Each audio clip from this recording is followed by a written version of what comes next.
Avant-propos. Résumé, réalisé par l'intelligence artificielle, Notebook LM, du livre « Vies actuelles et passées de 107 maîtres ascensionnés ». La prononciation est parfois erronée, notamment pour les mots « présence I am »,« Archange Michel » et « Guy Ballard ». Ce livre fait partie de la suite de l'enseignement d'origine des maîtres ascensionnés, transmis dans les années 1930, à Guy Ballard.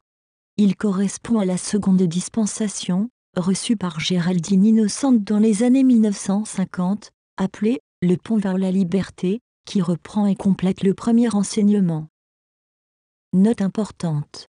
La pratique quotidienne de cet enseignement, idéalement, 2 à 3 fois par jour, comprend 50% de méditation et 50% de décret. Voir les explications de cet enseignement dans le commentaire épinglé sous la vidéo. Bienvenue à toutes et à tous pour cette exploration approfondie. Aujourd'hui, on plonge dans des extraits d'un ouvrage assez particulier, Vie actuelle et passée de 107 maîtres ascensionnés. C'est un recueil basé sur les enseignements du Pont vers la liberté. Et ces textes, ils nous ouvrent une fenêtre sur un univers spirituel assez complexe, peuplé d'êtres qui seraient dédiés à l'évolution de l'humanité. Alors, notre mission aujourd'hui, essayer d'extraire l'essentiel. Qui sont ces fameux maîtres ascensionnés? C'est quoi cette grande fraternité blanche? Comment cet univers est-il organisé, d'après ses sources? Et puis surtout, qu'est-ce que tout ça implique pour quelqu'un qui s'intéresse à cette voie? Oui, c'est tout à fait ça. Ces documents décrivent une hiérarchie spirituelle vraiment très très détaillée et tout un ensemble d'enseignements spécifiques. Ils auraient été transmis via une messagère, une certaine Géraldine Innocente. L'objectif, en gros, ça semble être d'offrir une compréhension plus directe des lois cosmiques et aussi des aides qui seraient disponibles pour nous, pour l'humanité. Parfait. Bon, alors, commençons par le commencement. Qui sont exactement ces maîtres ascensionnés qu'on retrouve partout dans le texte? Alors, selon la description qui en est donnée, un maître ascensionné, c'est une personne qui a vécu sur Terre, de nombreuses vies même. Et cette personne a réussi à surmonter, disons, les limitations humaines. Elle a passé certaines initiations spirituelles importantes. Et du coup, elle n'a plus besoin de se réincarner. Elle a atteint la maîtrise de ce plan terrestre. D'accord, donc libérés du cycle des réincarnations, de la roue karmique, on pourrait dire. C'est ça. Mais ce qui est intéressant, c'est qu'ils ne partent pas, en fait. C'est ça. Exactement. Et ça, c'est vraiment un point clé. Une fois qu'ils ont atteint cette libération, ils choisissent volontairement de rester connectés à la Terre. Pourquoi?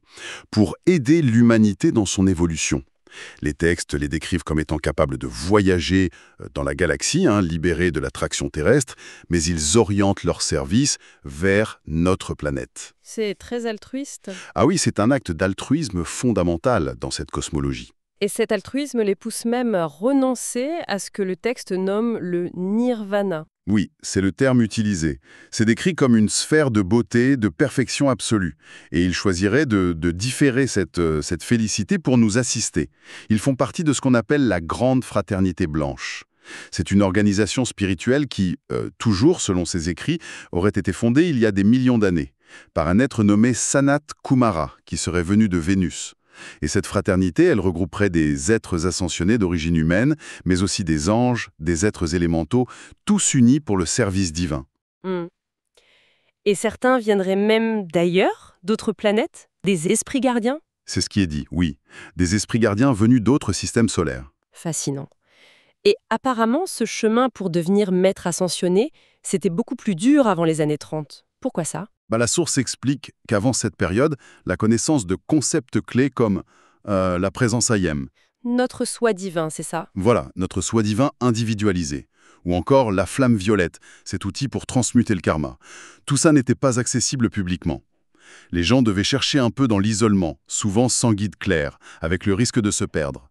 L'accès à une instruction directe, à des outils pratiques, c'était très très limité. D'accord. Ce qui nous amène tout naturellement à la source de ces informations plus récentes, plus détaillées. Comment est-ce qu'elles sont arrivées jusqu'à nous d'après ces textes? Alors, elle viendrait d'une dispense spéciale, une sorte d'autorisation cosmique, si vous voulez.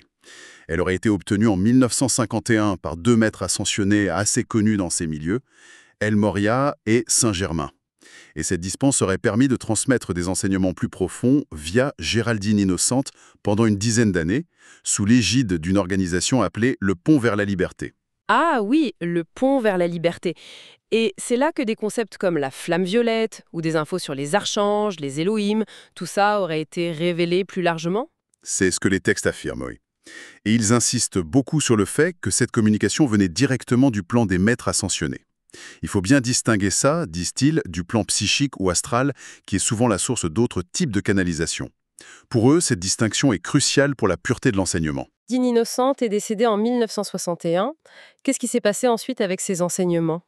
Ah, bonne question. C'est là qu'intervient une figure importante, Werner Schroeder, l'auteur du livre qu'on utilise comme source. Après l'ascension de Géraldine Innocente, il s'est rendu compte qu'une énorme partie des messages, il parle de 95%, risquaient d'être perdus, parce que ce n'était pas publié ou c'était dispersé. Alors, craignant que cet enseignement soit dilué ou déformé, il a fondé l'AMTF, l'Ascended Master Teaching Foundation, en 1980. L'AMTF, avec une mission de préservation donc. Un peu comme des archivistes. Exactement. Une mission de sauvegarde, de publication et aussi de traduction, pour maintenir ces enseignements dans leur forme originale, telle que Géraldine Innocente les avait reçus. Ils ont fait un travail de fourmi, parcouru des milliers de kilomètres pour retrouver les dictées originales, parfois auprès de gens qui n'étaient pas très chauds pour partager.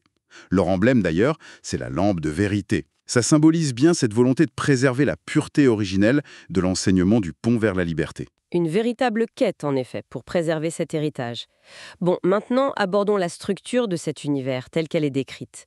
Ça a l'air assez complexe, cette organisation, cosmique et planétaire? Ah oui, c'est le moins qu'on puisse dire. C'est une véritable cartographie spirituelle qui est proposée.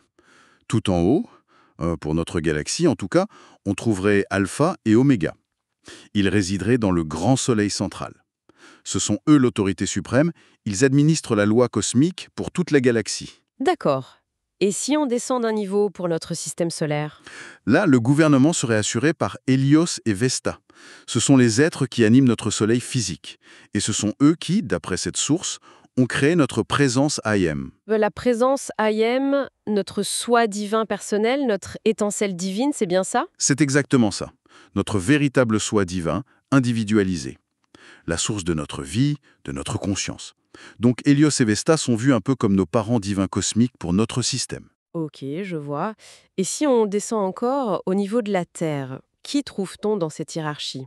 Alors, on trouve d'abord le veilleur silencieux planétaire. C'est une entité nommée Immaculata. Son rôle, c'est de détenir le plan divin originel, l'archétype parfait pour la Terre, de sa création jusqu'à son accomplissement. C'est elle qui donne l'impulsion évolutive pour la planète. Et juste en dessous, fonctionnant un peu comme un comité exécutif spirituel pour la Terre, il y a le Conseil karmique. Le conseil karmique. Oula, le nom fait un peu peur. Ça évoque le jugement, les dettes à payer, c'est ça? Oui, le nom peut impressionner, mais le texte le présente de manière plus nuancée. Plutôt comme une assemblée qui applique la loi cosmique, oui, mais avec miséricorde et sagesse pour la Terre. Ses fonctions sont assez variées.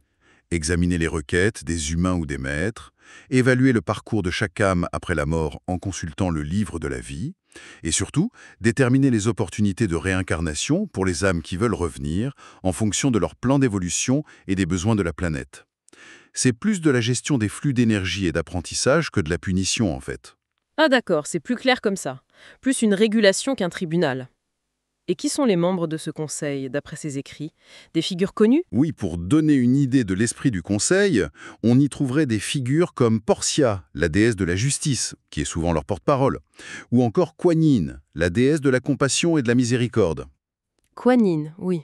Ça suggère un équilibre entre la loi, la justice et l'amour, la compassion. Intéressant. Et j'imagine que la hiérarchie ne s'arrête pas là, hein? Non, c'est très détaillé. On trouve ensuite des fonctions spécifiques. Par exemple, celle de Manu, il supervise le développement des grandes vagues d'humanité, qu'ils appellent les races racines. Puis, il y a la fonction de Bouddha. Actuellement, ce serait le seigneur Maitreya qui l'occupe. Son rôle, c'est d'incarner l'amour divin et de le rayonner sur la Terre. Il y a aussi l'instructeur du monde, une fonction qui serait partagée par Jésus et Kutumi. Eux, ils sont chargés d'adapter les enseignements spirituels aux besoins de chaque époque. Jésus et Kutumi. Et enfin, il y a un personnage qui semble un peu tout chapeauter. Le Mahachohan. C'est qui, lui? Oui, le Mahachohan, ça veut dire grand seigneur. Il représente l'aspect du Saint-Esprit pour la terre, dans cette structure. C'est lui le superviseur des 7 Chohan. Les Chohan des 7 rayons? Exactement. Les maîtres responsables des 7 rayons ou qualités divines principales. Par exemple, El Moria pour le premier rayon, celui de la volonté divine. Ou Saint-Germain, dont on a déjà parlé, pour le 7e rayon, celui de la liberté et de la transmutation.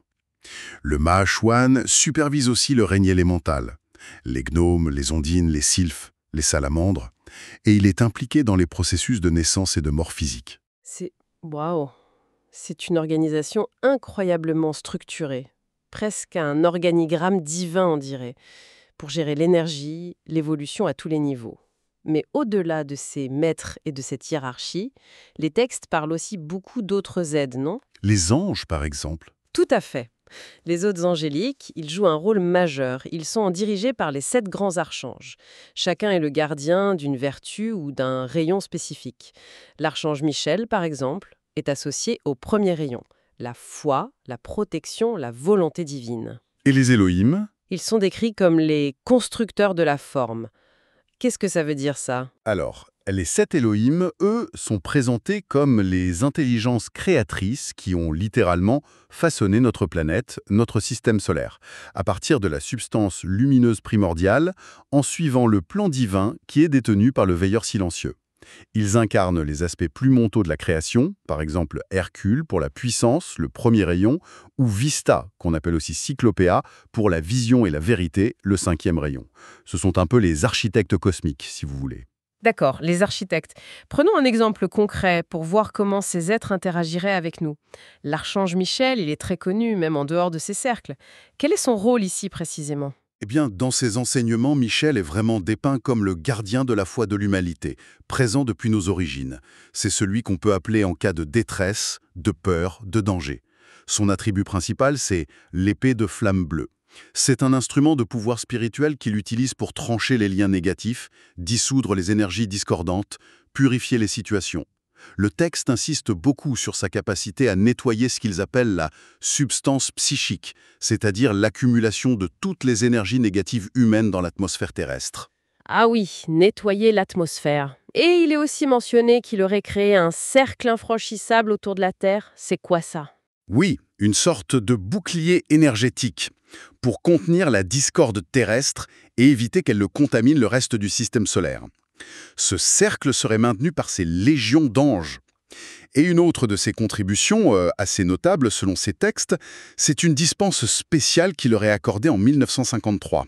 Une dispense, c'est-à-dire? Elle garantirait que les proches, jusqu'à un certain degré de parenté, je crois des étudiants qui sont sincèrement engagés dans la voie du pont vers la liberté, eh bien ces proches n'auraient pas à se réincarner sur Terre.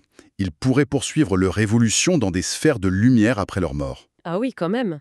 C'est une promesse assez considérable. Tout à fait. Et l'autre figure centrale dont on a parlé, Saint-Germain, le Chohan du 7e rayon, il a l'air vraiment partout dans ses enseignements. Oui, Saint-Germain est une figure absolument centrale, surtout pour notre époque actuelle.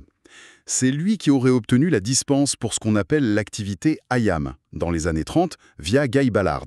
C'est ça qui a permis la révélation publique de la connaissance de la présence IAM. Et surtout, c'est lui le grand promoteur de la flamme violette. La flamme violette, on sent bien que c'est un outil fondamental dans ce système.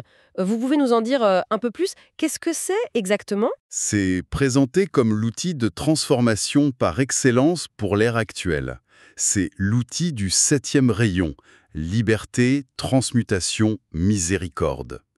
La flamme violette est décrite comme un aspect du feu sacré, une énergie divine qu'on peut invoquer consciemment. Par des décrets, des affirmations, des visualisations. Et son action principale, c'est de dissoudre et de transmuter le karma négatif qu'on a accumulé au fil des vies, c'est-à-dire les causes et les effets de nos pensées, sentiments, actions discordantes passées. Transmuter le karma négatif, mais comment ça marche par rapport à l'idée habituelle qu'il faut payer ses dettes karmiques, qu'il y a un retour? Eh bien, c'est justement là toute la notion de miséricorde associée à cette flamme, d'après ces enseignements. Au lieu de devoir subir les retours parfois douloureux de nos erreurs passées, l'utilisation consciente et répétée de la flamme violette permettrait de dissoudre la cause même, le noyau de ces énergies négatives, et de les transformer en lumière, en perfection divine. C'est une sorte de grâce alchimique, on pourrait dire. Une grâce alchimique? Oui, un don pour accélérer l'évolution, la libération individuelle et même planétaire. C'est particulièrement pertinent pour le cycle actuel du 7e rayon, dont Saint-Germain est devenu le directeur en 1954. D'accord. Et ces textes associent aussi Saint-Germain à des figures historiques, comme Francis Bacon, ou même Christophe Colomb, et à un projet d'unification européenne? Oui, la source lui attribue de nombreuses incarnations passées. Le but aurait toujours été de promouvoir les libertés, la science, le progrès humain au fil des siècles. Ça soulignait son engagement de très longue date envers l'évolution de l'humanité. D'accord. Alors très concrètement, si quelqu'un entend tout ça et est interpellé, la présence IAM, les maîtres, la flamme violette, qu'est-ce que ces enseignements proposent comme chemin pratique? Qu'est-ce qu'il faut faire? Alors là, l'accent est mis très fortement sur l'application quotidienne. L'étude intellectuelle, c'est bien, c'est une base, mais c'est considéré comme insuffisant si ce n'est pas mis en pratique. Le chemin proposé, il a plusieurs aspects clés. D'abord, l'utilisation régulière et même fervente des décrets. Ce sont des affirmations rythmées, puissantes, qui invoquent la lumière et dirigent l'énergie divine. Et bien sûr, l'appel quotidien à la flamme violette pour purifier son propre champ d'énergie et transmuter son karma personnel. Donc ce n'est pas juste une méditation passive, c'est une approche très active. Ah oui, très active. Ça inclut aussi un travail conscient d'autocorrection, c'est-à-dire observer ses propres pensées, ses sentiments, ses paroles, ses habitudes négatives, et s'efforcer activement de les remplacer par des qualités divines. Développer une relation d'amour, d'adoration même, envers sa propre présence Ayam, son soi divin, c'est aussi fondamental. Et enfin, le service impersonnel. Agir pour le bien commun sans chercher de reconnaissance ou de bénéfice personnel. C'est vu comme une expression naturelle de l'évolution spirituelle. La source va même jusqu'à affirmer que l'ascension, la libération finale, est possible dans cette vie même pour ceux qui s'y appliquent avec une totale dédication. C'est une voie exigeante, on dirait. Et il y a une mise en garde assez sérieuse qui est faite concernant l'application de ces enseignements, n'est-ce pas? Tout à fait. C'est un point sur lequel le texte insiste lourdement. Il parle d'une loi cosmique. Selon cette loi, l'énergie qui est investie par les maîtres pour donner ces enseignements doit être retournée en harmonie à l'univers par ceux qui la reçoivent. Retourner en harmonie. C'est-à-dire, ça implique une responsabilité? Exactement, la responsabilité de l'utiliser. Recevoir cette connaissance, ça implique de s'en servir, ne pas appliquer l'instruction reçue, ne pas utiliser ces outils, la flamme violette, les décrets, pour sa propre purification et pour contribuer à l'élévation collective, eh bien ça engendrerait ce que le texte appelle un karma de l'omission. Le karma de l'omission. Oui, l'idée qu'on est responsable non seulement de ce qu'on fait, mais aussi de ce qu'on omet de faire avec les dons, avec la connaissance reçue. La source cite même l'archange Michel à ce sujet, de façon assez directe. Oui, il y a une citation attribuée à l'archange Michel qui est assez frappante. Elle suggère que les étudiants qui bénéficient de cette instruction privilégiée, mais qui ne l'appliquent pas au mieux de leur capacité, eh bien, ils pourraient, lors de futures transitions planétaires, se retrouver sur une autre planète, peut-être moins évoluée, pour continuer leur apprentissage. Alors qu'on prenne ça au pied de la lettre ou symboliquement, ça souligne le sérieux extrême avec lequel cette responsabilité est vue dans ces enseignements. D'ailleurs, il est conseillé de demander l'aide de Michel pour discerner la vérité et la pureté des sources spirituelles qu'on rencontre. Bon, voilà une exploration intense dans un système de croyances très riche, très structuré, des maîtres ascensionnés qui nous guideraient, une hiérarchie cosmique et planétaire hyper complexe, des outils précis, comme la flamme violette pour la transformation. C'est beaucoup à intégrer.